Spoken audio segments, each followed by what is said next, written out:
मेरे सभी श्रोताओं को मेरा प्यार भरा नमस्कार। आज मैं आपके लिए लाई हूँ हिंदी के प्रसिद्ध साहित्यकार मोहन राकेश जी की लिखी हुई एक कहानी जिसका शीर्षक है सीमाएं। तो प्रस्तुत है कहानी सीमाएं।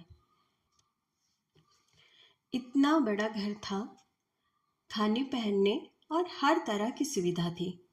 फिर भी उमा के जीवन में बहुत बड़ा अभाव था जिसे कोई चीज नहीं भर सकती थी। उसे लगता था वह देखने में सुंदर नहीं है।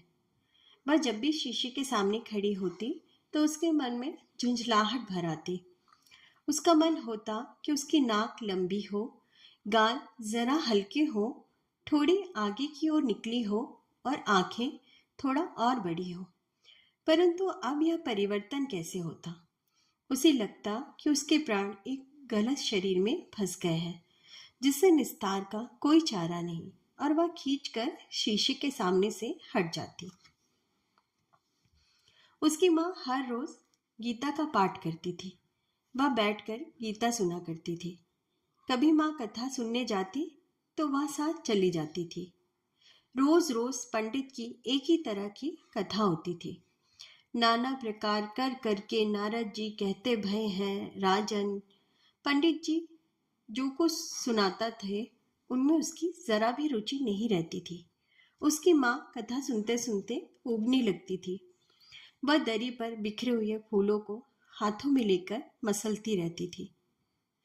घर में माँ ने ठाकुर जी की मूर्ति रखी थी जिसकी दोनों समय आरती होती थी। उसके पिता रात को रोटी खाने के बाद 84 वैष्णवों की वार्ता में से कोई वार्ता सुनाया करते थे। वार्ता के अतिरिक्त जो चर्चा होती उसमें सतियों के चरित्र और दाल आटे का हिसाब, निराकार की महिमा और सोने चांदी के भाव, सभी तरह के विषय आ जाते। वह पिता द्वारा दी गई जानकारी पर कई बार आश्चर्य प्रकट करती, पर उस आश्चर्य में उत्साह नहीं होता। उसे मिडिल पास किए 4 साल हो गए थे।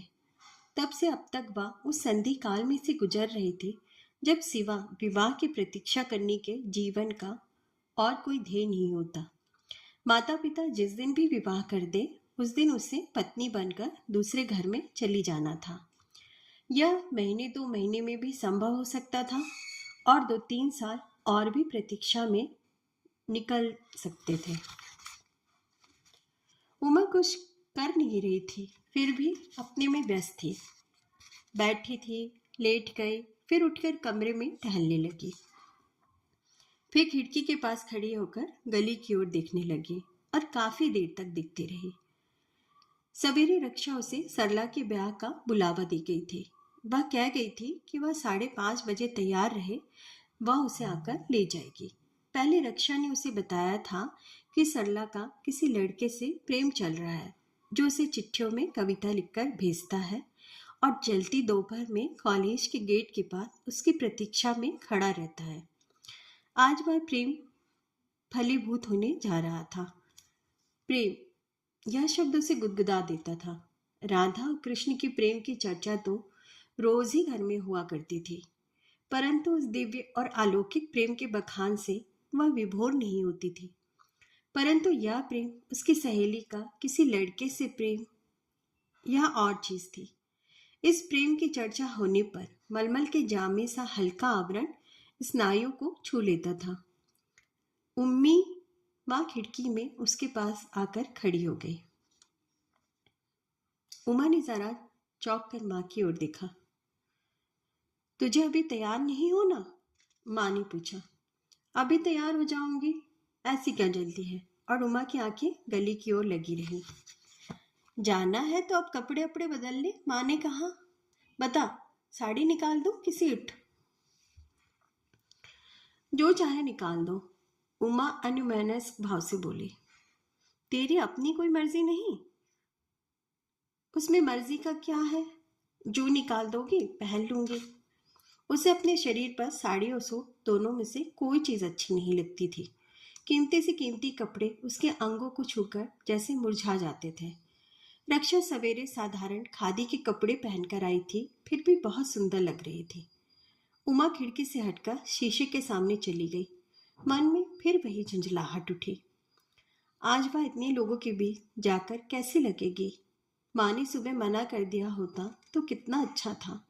अब भी यदि वह रिक्शा से ज्वर या सिरदर्द का बहाना कर दे। वह अपने मन की दुर्बलता को तरह तरह से सहारा दे रही थी।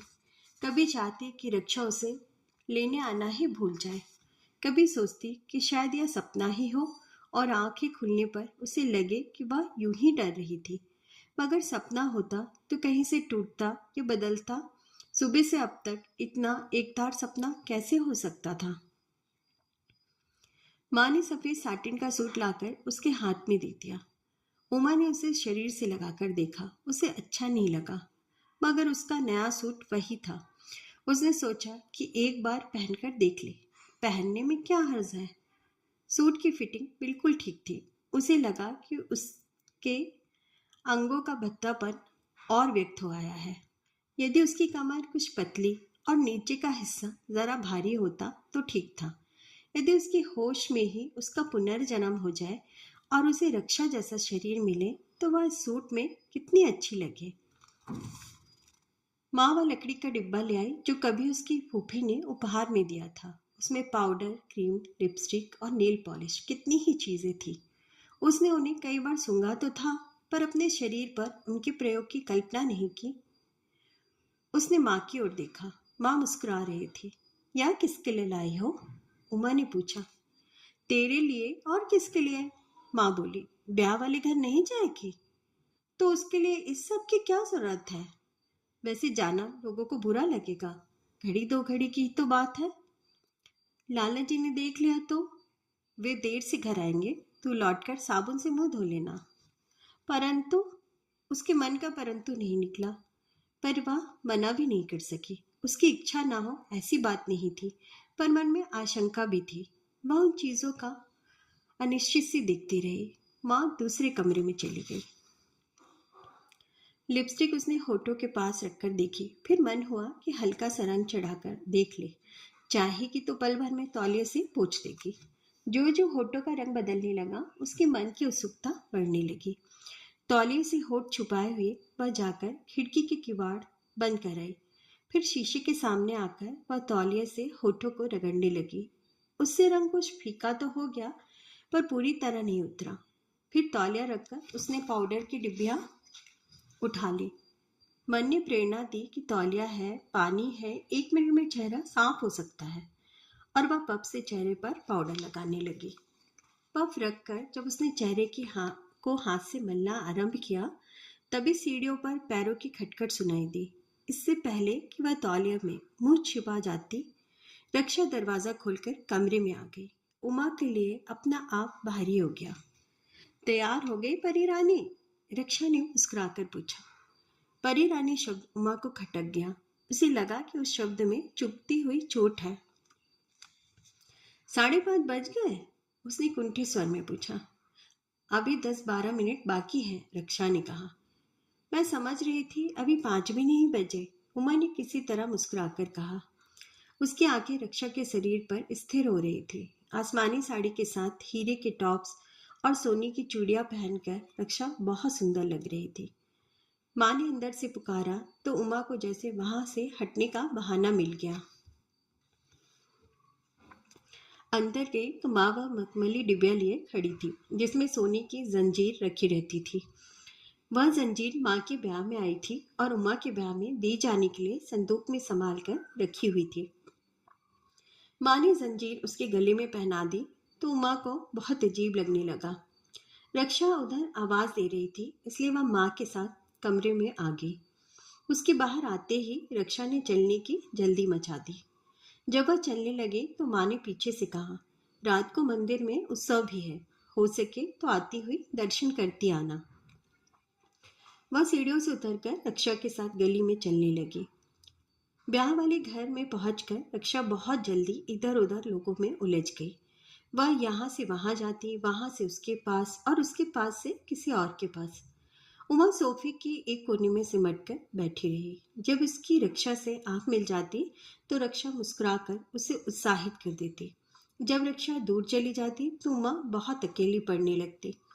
वह बत्तियों से जगमगाता हुआ घर उसके लिए बहुत पराया था। वहां फैली हुई महक अपनी दीवारों की गंध से बहुत भिन्न थी।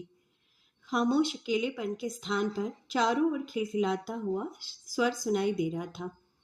वह एक प्रवाह था जिसमें निरंतर लहरें उठ रही थी, पर वह लहरों में लहर नहीं, एक तिनके की तरह थी, अकेली और एक ओर को हटी हुई। रक्षा कुछ और लड़कियों को लिए हुए बाहर से आई और उसने उन्हें उसका परिचय दिया। यह हमारी उमा रानी है, तुम लोगों की तरह चंट नहीं है, बहुत सीधी लड़की है। उमा को इस तरह अपना परिचय दिया जाना अच्छा नहीं लगा, फिर भी वह मुस्कुरा दी। रक्षा दूसरी लड़कियों का परिचय कराने लगी। यह कांता है, इंटर में पढ़ती है। अभी अभी इसने कॉलेज के नाटक में जूलियट का अभिनय किया था, बहुत अच्छा अभिनय रहा। यह कंचन है, आजकल कला भवन में नृत्य सीख रही है। और मनोरमा, यह कॉलेज के किसी भी लड़के को मात दे सकती है।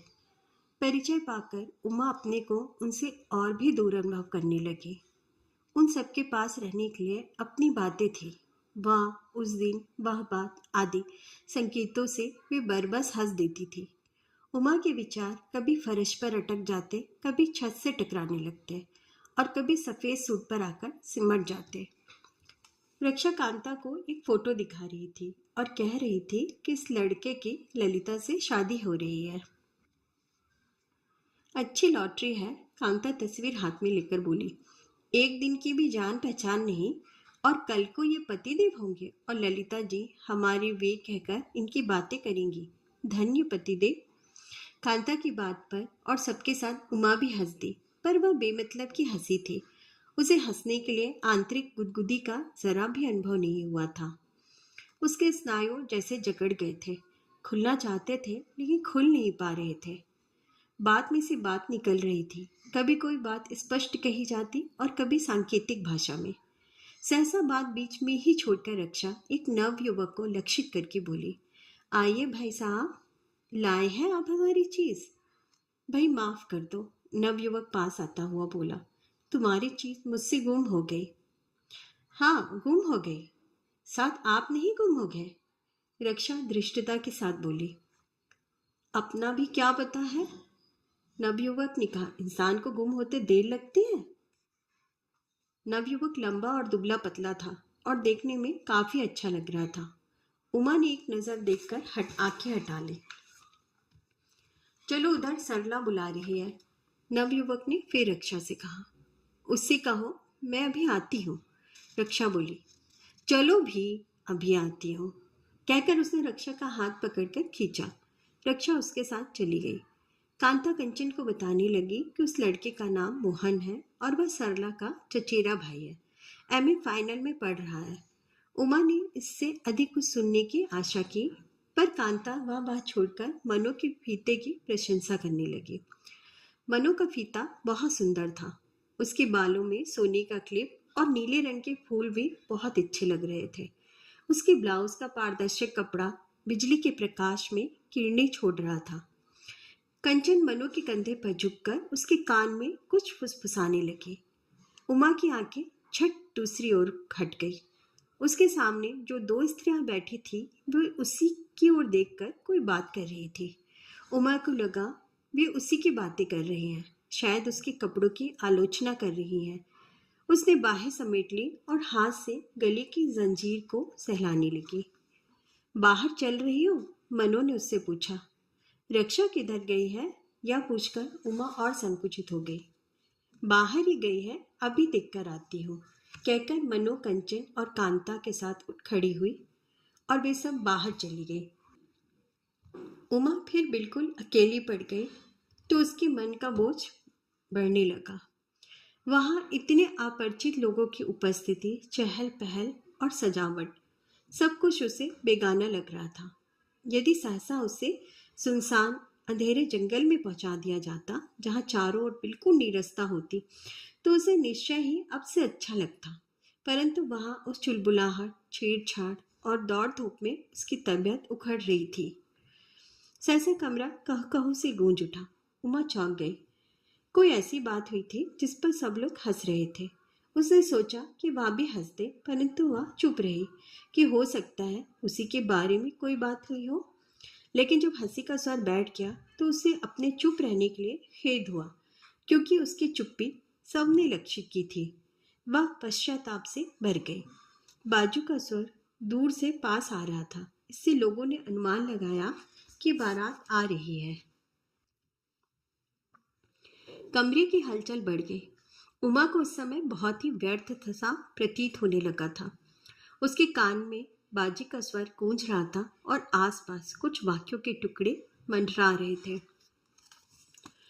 आओ बाहर, माधवी, ओ माधवी, हाय मेरा लाल रुमाल, रोती है तो रोने दे, नीना रानी ले बिस्कुट, मौली मिल गई पंडित जी, देख पीछे कितने लोग हैं, रुई, फूल, धूप, मेवा, मोहनलाल, मोहनलाल, देखा कैसा है, कुछ लंबा लगता है। हाँ मिट्टू, आ बेटा, जान ले ले तू बाबूजी की। एक एक करके सब लोग कमरे से बाहर चले गए। कुछ अपने आप आग्रह से चले गए और कुछ को दूसरे आकर अनुरोध के साथ ले गए। केवल उमा अपने अकेलेपन में घिरी हुई वहां बैठी रह गई। पहली क्षण तो उसे अकेले रह जाने में अच्छा लगा।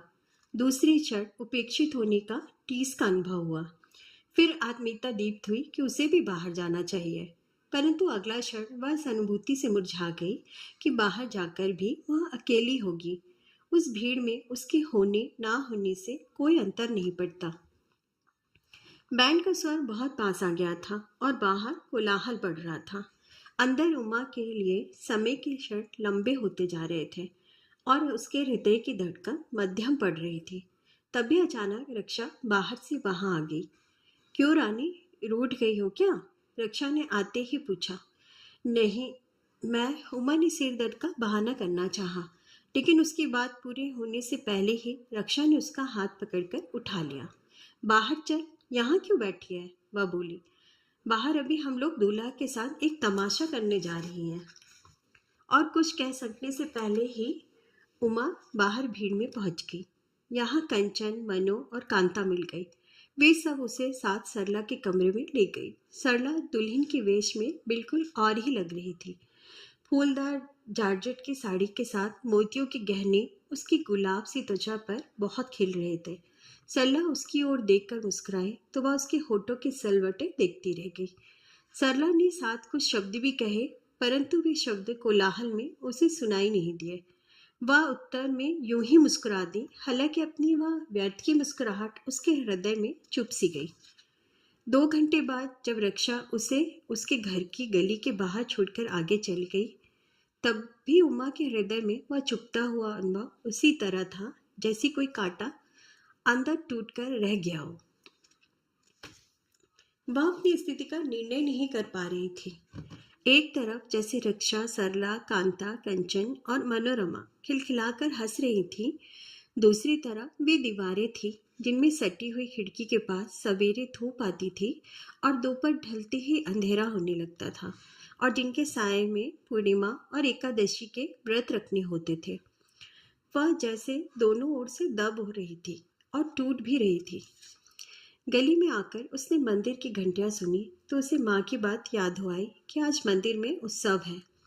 उसके पैर अनायास मंदिर की सीढ़ियों की ओर बढ़ गए। वह अंदर पहुंचकर स्त्रियों की पंक्ति में हाथ बांधकर खड़ी हो गई। आरती समाप्त होने पर श्रोत का पाठ आरंभ हुआ। उमा भी आंखें मूंद कर लय में शब्दों का अनुकरण करने लगी। जय सीता वर सुंदर, जय जय सुखदाता, जय जय जग सुखदाता। परंतु मुदे ही आंखों के आगे रक्षा का खिलखिलाता हुआ चेहरा आ गया। फिर मोहन की बड़ी बड़ी आंखें और फिर एक के बाद एक कितनी ही आकृतियां सामने आने लगी। व्यंगपूर्ण मुस्कुराहटें, उपेक्षा भरी भौहें, सोफे का खाली कोना, जोर जोर से बजता हुआ बाजा। उसने अपने आप को छटक दिया। दीन बंधु करुणामय सब जग के त्राता। फिर हिलता हुआ पर्दा, पर्दे के पीछे बिजलियां, बिजलियों के प्रकाश में रक्षा, मोहन, सरला और दूल्हा के खिलखिलाते हुए चेहरे। उमा ने आंखें खोल ली। शोध का स्वर चारों ओर गूंज रहा था। बरसों से वह स्वर को सुनती आई थी, लेकिन फिर भी आज उसे यह स्वर कुछ अपरिचित सा लग रहा था, जैसे उसके अंतर की गहराई में कहीं कुछ थोड़ा बदल गया था। सहसा उसकी आंखें एक जगह टकराकर लौट आई। भीड़ में एक नवयुवक उसकी ओर देख रहा था। उमा के शरीर में लहू का दबाव बढ़ गया।